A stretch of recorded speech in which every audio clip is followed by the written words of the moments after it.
Assalamualaikum warahmatullahi wabarakatuh. Perkenalkan, nama saya Miranda Wulanduyanti dengan NIM 22017093 dengan Prodi Sastra Indonesia akan menjelaskan tentang strukturalisme, formalisme, dan strukturalisme genetik. Baiklah, yang pertama ada strukturalisme. Latar belakangnya yaitu strukturalisme dipandang sebagai suatu pendekatan objektif. Pandangan struktural berangkat dari pandangan kaum strukturalisme yang karya sastra dianggap sebagai struktur dengan unsurnya yang berhubungan satu sama lain. Aristoteles meletakkan dasar yang kuat untuk pandangan yang menganggap karya sastra sebagai struktur yang otonom. Dalam bukunya yang berjudul Poetika yang ditulis pada tahun 340 sebelum Masehi di Athena. Pada abad ke-19, pendekatan strukturalisme sempat tidak diminati, tetapi pada abad ke-20, pendekatan strukturalisme muncul kembali. Pendekatan strukturalisme dalam karya sastra dipelopori oleh kaum formalis Rusia dan strukturalisme Praha, dan mendapat pengaruh langsung dari teori linguistik Ferdinand de Saussure.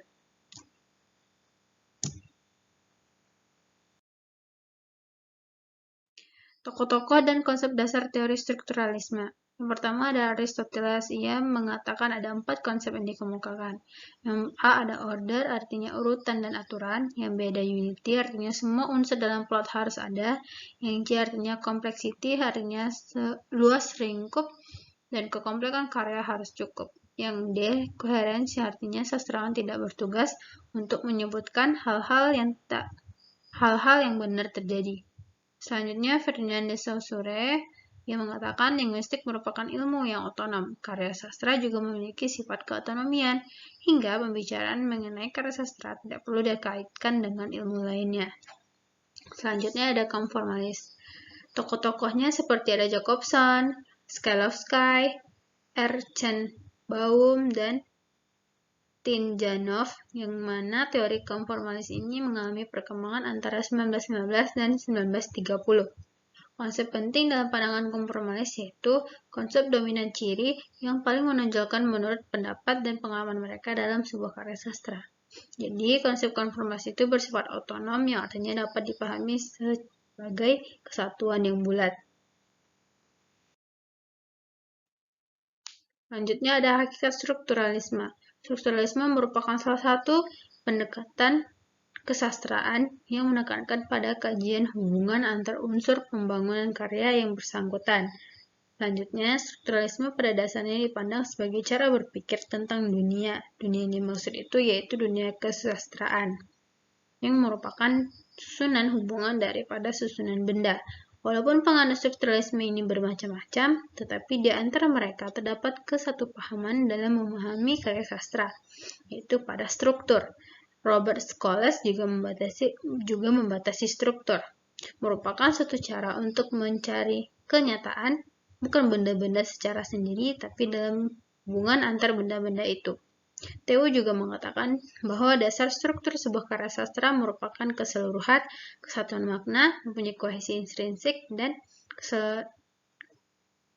kohesi intrinsik dalam keseluruhan unsur memainkan peranan yang hakiki. Jadi, disimpulkan bahwa struktur merupakan suatu organisasi menyeluruh yang bagian-bagiannya saling berhubungan secara fungsional.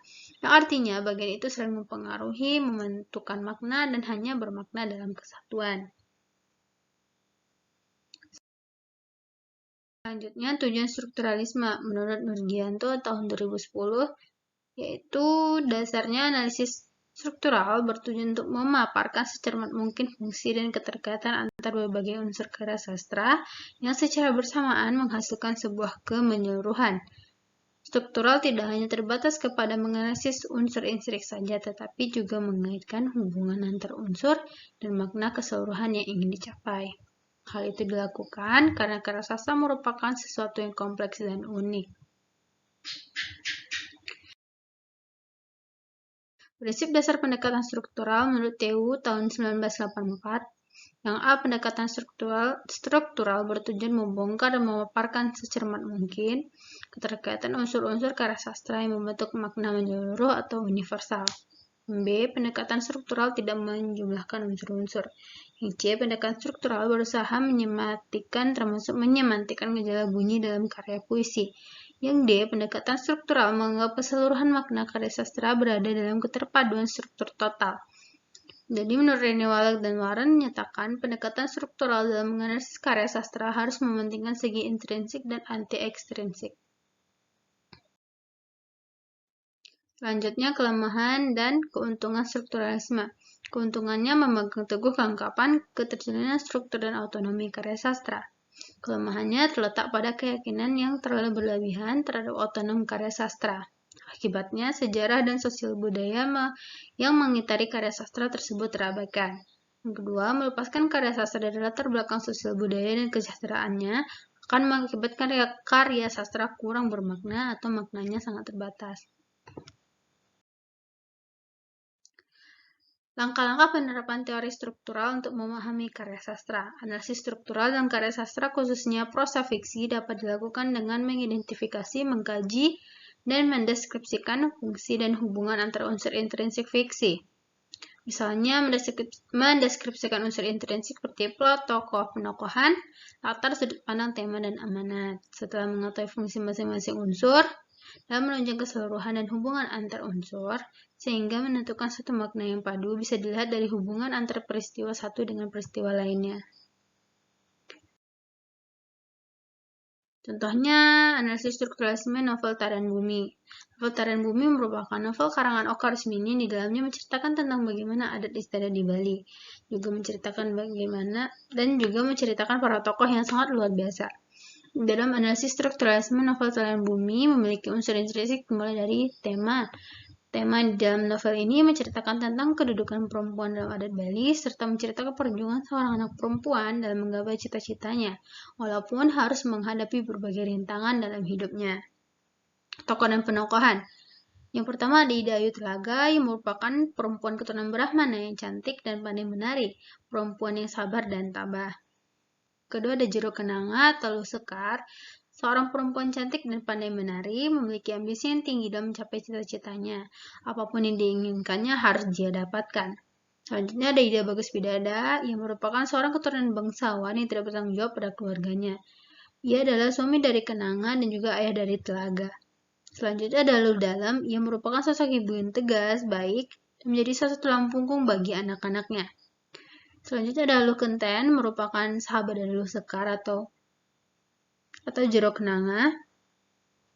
Tetapi karena takut akan dikhianati oleh laki-laki, dia nekat menyukai Luh Sekar secara diam-diam. Selanjutnya Luh Kambran, dia merupakan perempuan Bali dan juga merupakan guru tari. Dia tidak ingin hidup di Eropa padahal dia bisa, tetapi dia tidak mau karena dia ingin mengembangkan dan mempertahankan adat serta kebudayaan Bali. Selanjutnya ada Wayan Sasmita, seorang pemuda yang mencintai telaga. Dia seorang pelukis dan juga penari. Selanjutnya ada Luh Sari. Luh Sari merupakan anak dari Wayan dan Telaga. Dia merupakan anak yang cantik, aktif, dan juga pintar. Dalam novel Tarian Bumi, alur yang digunakan adalah novel alur campuran, yang mana pada awal menceritakan tentang Telaga yang sudah memiliki anak yang sudah besar dan aktif dan tentunya pintar yang bernama Luh Sari. Latar tempat tentunya berada di Bali, gaya bahasa yang digunakan yaitu hiperbola, simile, personifikasi, klimaks, dan antitesis. Amanatnya, dari novel Tarian Bumi dapat diambil pelajaran bahwa jika memiliki tekad yang kuat, maka janganlah ragu untuk mengejarnya. Akan tetapi, harus diingat juga, kita harus menggunakan cara yang baik dan benar, serta harus tahu dengan tata krama. Janganlah melupakan budaya sendiri karena terpengaruh oleh kebudayaan asing. Dan janganlah mudah terpengaruh dengan rayuan orang asing. Selanjutnya, formalisme. Secara etimologis, formalisme berasal dari bahasa Latin itu forma, yang artinya bentuk atau wujud. Formalisme menolak pandangan karya sastra sebagai ungkapan pandangan hidup sekaligus perbedaan secara dikotomis antara bentuk dan isi, serta juga menolak karya sastra semata-mata sebagai sarana untuk memahami hakikat kebudayaan secara luas. Tujuan pokok formalisme ini adalah studi ilmiah tentang sastra dengan cara meneliti unsur-unsur kesastraan, putika, asosiasi dan oposisi, dan lainnya. Formalisme sebagai teori modern dari sastra secara historis kelahiran. Formalisme dipicu oleh 3 faktor. Yang pertama, formalisme lahir sebagai akibat penolakan terhadap paradigma positivisme pada abad ke-19. Yang B, kecenderungan yang terjadi dalam ilmu humaniora zaman terjadinya pergeseran dari paradigma diakronis ke sinkronis. Yang C, penolakan terhadap pendekatan tradisional yang terlalu memberikan perhatian terhadap hubungan karya sastra dengan sejarah, sosiologi, dan psikologi. Konsep formalisme, konsep yang mendasarinya yaitu kaum atau tokoh formalisme adalah tidak berfokus bagaimana sastra itu dipelajari, akan tetapi berfokus pada apa sebenarnya terjadi, apa sebenarnya menjadi persoalan pokok dari studi sastra itu sendiri. Konsep formalisme juga menganggap penting ragam bahasa. Dia juga menjelaskan bagaimana bentuk merupakan sesuatu yang kompleks, konkret, nyata, dinamis, dan berdiri sendiri. Ia juga merupakan gagasan mengenai teknik berhubungan dengan bentuk. Konsep formalisme juga menganggap plot merupakan posisi sebagai struktur.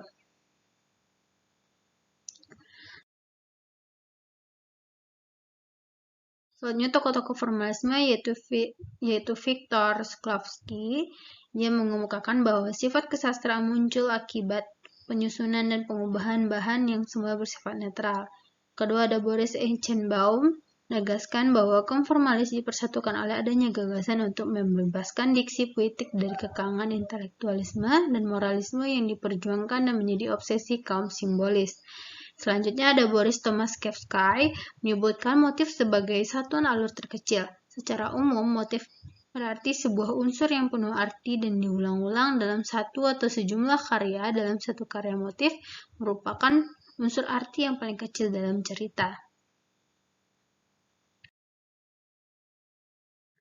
Formalisme Rusia tahun 1915 sampai 1930. Lahirnya formalisme Rusia disebabkan oleh dua hal, yaitu gerakan avant-garde dan reaksi terhadap aliran positivisme. Pokok gagasan formalisme Rusia, yang pertama defamiliarisasi dan deotomatisasi.